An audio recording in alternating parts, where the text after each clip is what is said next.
Hello dear learners, you're welcome to this tutorial. In this tutorial, we'll be looking at the concept of angles. So by the end of this tutorial, we should be able to understand different types of angles. We should be able to solve problems involving angles. So let's start. Remember, this tutorial is powered by IOTA Virtual Learning. When we say angle is what is formed where two lines meet. Where two lines are jointed together, that's where an angle is formed, as seen in all this. And these are examples of types of angle that we have. For this is an acute angle. An acute angle is that angle that is less than 90 degrees. So when the value of angle is less than 90 degrees, we call it an acute angle. A right angle is an angle that is equals to 90 degrees. An angle that is equal to 90 degrees is called a right angle. When an angle is formed and is greater than 90 degrees but not up to 180, that is, an angle that is greater than 90 degrees and less than 180, it is called an obtuse angle. It is called an obtuse angle. For an angle called straight line angle, that is angle on a straight line, this is an angle that is equals to 180 degrees. When you draw a straight line and you measure the angle it makes, it definitely makes angle 180 degrees. For an angle that is greater than 180, when an angle is greater than 180 degrees but less than 360 degrees, such angle is called a reflex angle. A reflex angle. Good. So when we have two angles that sum up to be 90 degrees, when two angles such as what we have here we have angle A plus angle B, if it gives us 90 degrees, such angle is called complementary angles. When two angles sum up to be 90 degrees, called complementary angles. When two angles such as we have in this diagram sums up to give us 180 degrees, it is called a supplementary angles. It is called supplementary angles. So if you draw a straight line and you divide that straight line into two, the angle makes to both the right hand side and the left hand side are called supplementary angles. The angles are supplementary to each other. When two straight lines cut each other, they will form angles. So the angles that are facing each other, such as we have here, they are called vertical angles. Vertical angles. Hence, they are equal. So in this situation, angle A is equals to angle B because they are vertically opposite angles. Vertically opposite angles are equal. That's what we call the X angle. Vertically opposite angles are equal. So understanding this, let's take it further.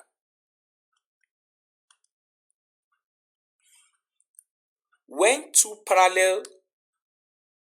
we have two parallel lines, such as we have here, and we have a perpendicular through them. Now, the interesting thing about this that we must know is that we have learned a few seconds ago that when an angle faces each other in this manner, they are equal, that is vertically opposite angle. So following that knowledge, in this context, we can see that angle A is vertically opposite to angle D. So automatically, angle A is equals to angle D. The same way, angle B is equals to angle C at this part. And here, we can also see that angle P is equals to angle S and angle Q is equals to angle R.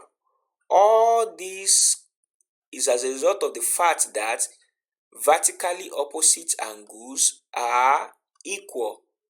Vertically opposite angles are equal.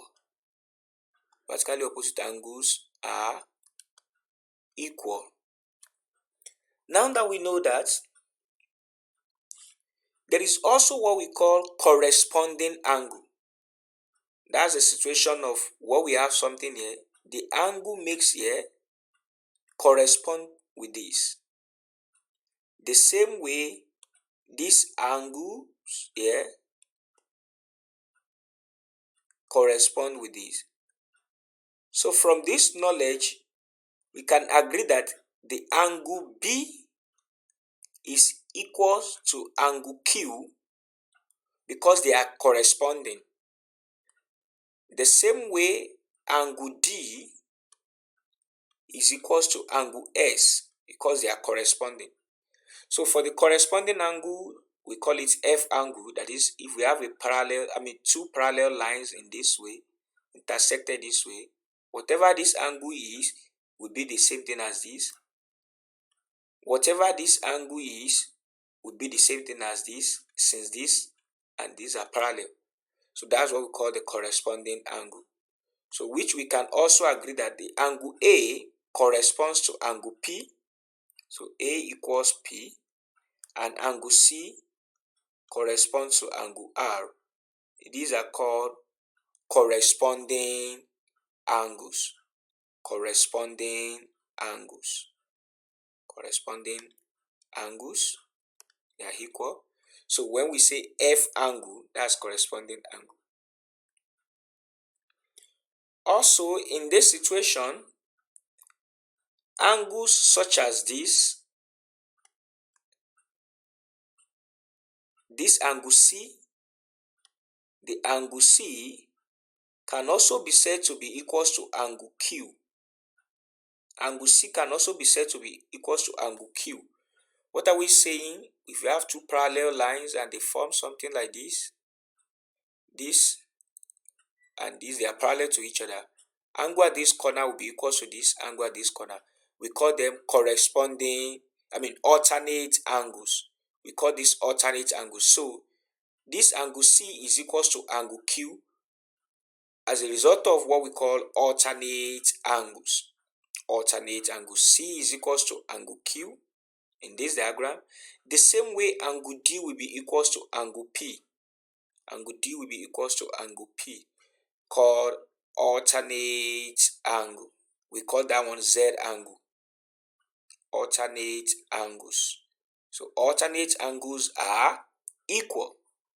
We can even look at it from what we have already agreed here. Here we said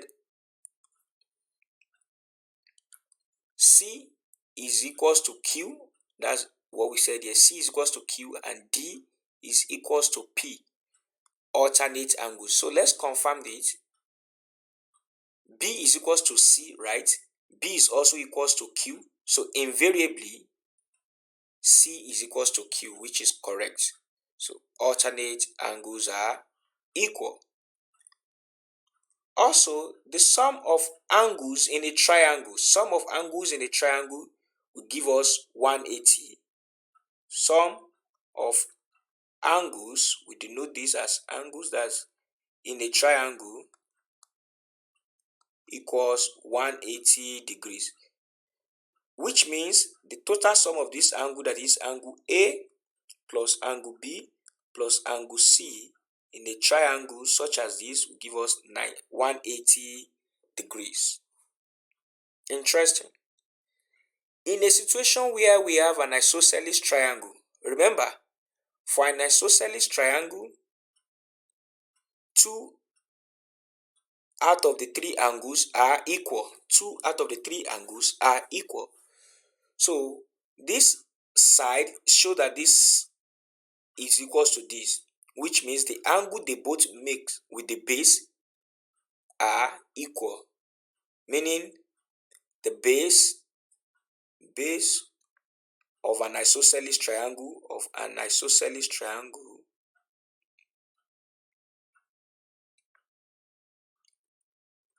are equal. Are equal. The base of an isosceles triangle are equal. So in this situation, we have angle Y equals angle Z.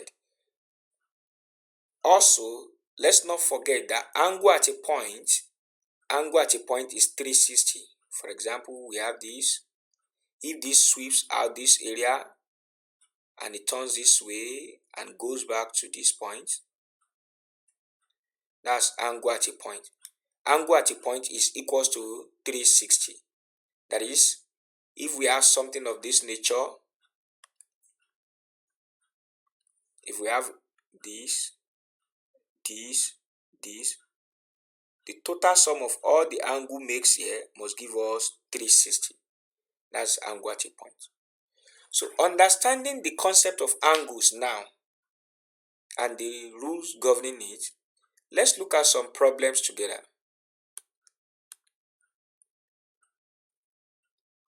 Here, we are asked to find the value of the lettered angles.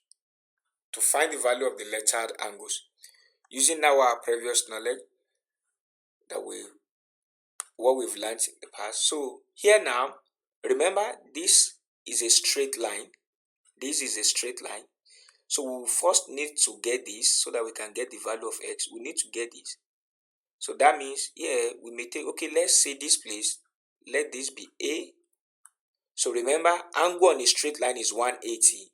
That means 180 degrees equals the total sum of angles on a straight line, that is 155 degrees plus A. So whatever the value of A is, that will give us 180 degrees minus 155 degrees to get the value of A. Which means for us to now get x can be gotten by saying the total sum of all this angle. This is angle at a point now. The total sum of angles at a point is 360. So angle at a point is 360. Angle at a point equals 360 degrees. So that means 155 degrees plus 35 degrees plus x plus 78 degrees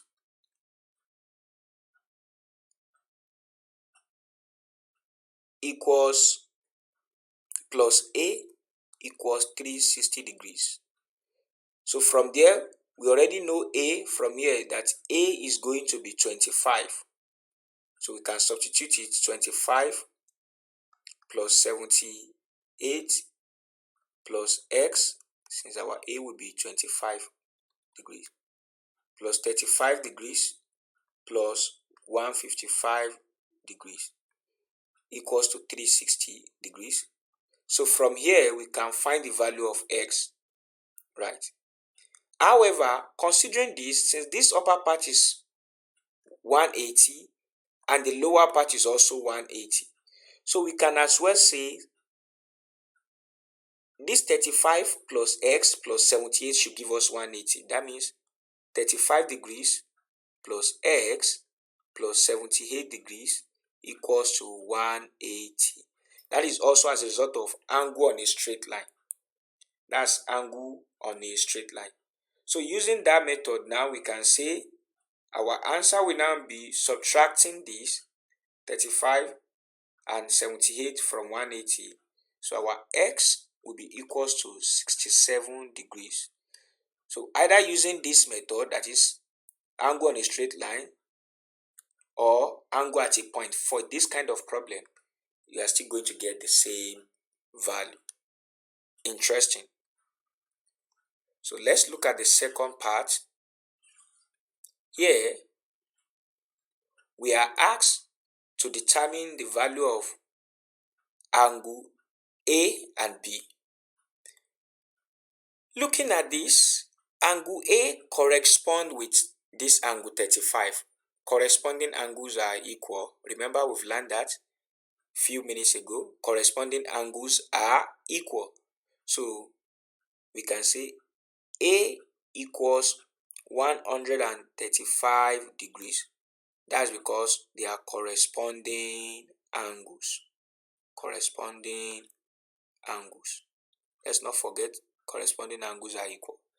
So since corresponding angles are equal, that is, this side, this angle is equal to this angle. Now we've been able to get angle A.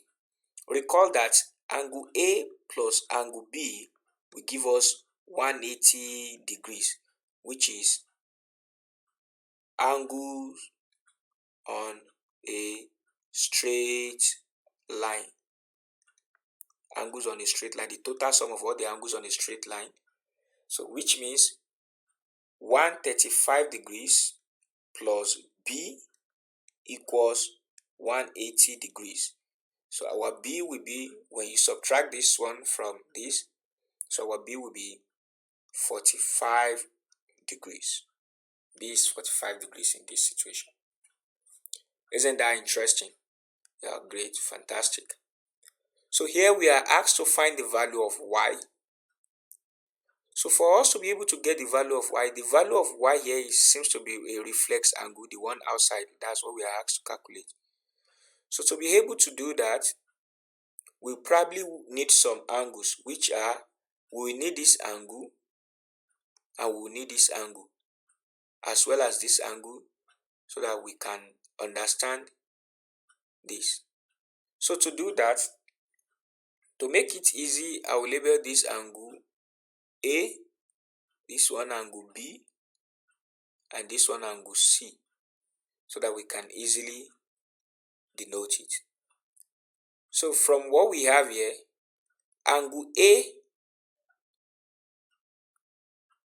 is equals to whatever the angle this place makes, and this angle will be when you subtract this and this from 180. So we can say our angle A in this situation will be 180 degrees minus sum of 45 and 85 degrees. So which means when you have this is 130. So 180 degrees minus 130 degrees is equals to 50 degrees. Now we know angle A to be 50 degrees. Very good. Also remember that this part, the whole of this angle, corresponds with 85. That's corresponding angle. So we can say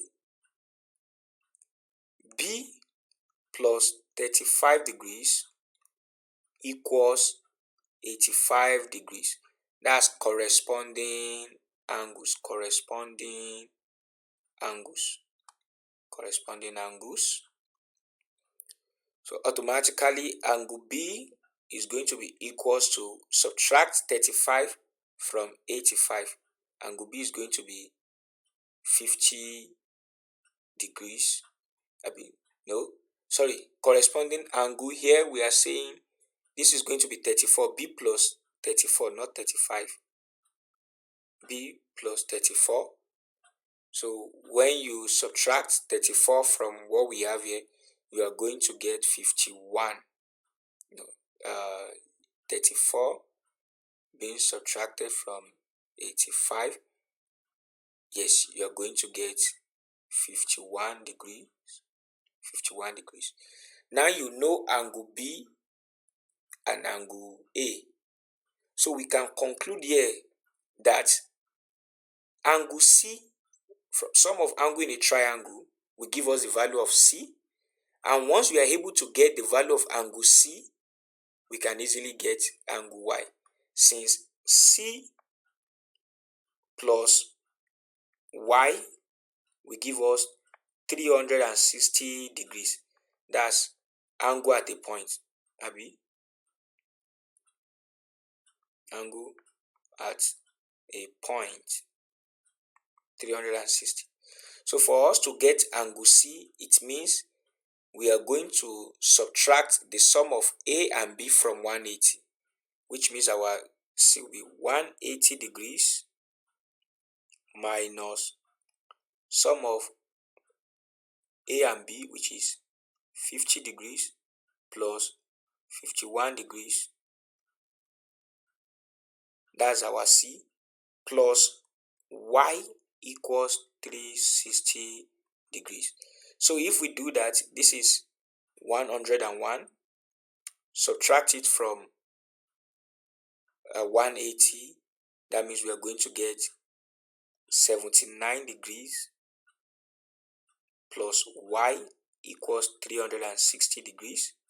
So automatically y will be subtracting 79 from 360 degrees, 360 degrees minus 79, that will give us 281 degrees. 281 degrees. So that is how we get into this. So remember, all those things, we just need to understand what type of angle are we dealing with and what is the nature of this angle, just like we have discussed in the other slide. I mean, what we have discussed here: understand vertically opposite angles when they are equal, understand corresponding angles, understand alternate angles. Alternate angles, that one is the angle made by the Z format, while corresponding angle are the F angle. Vertically opposite angle, they are the X angles. Knowing that and understand the types of angles as we have here will form a basic knowledge of geometry for you in mathematics. So thank you.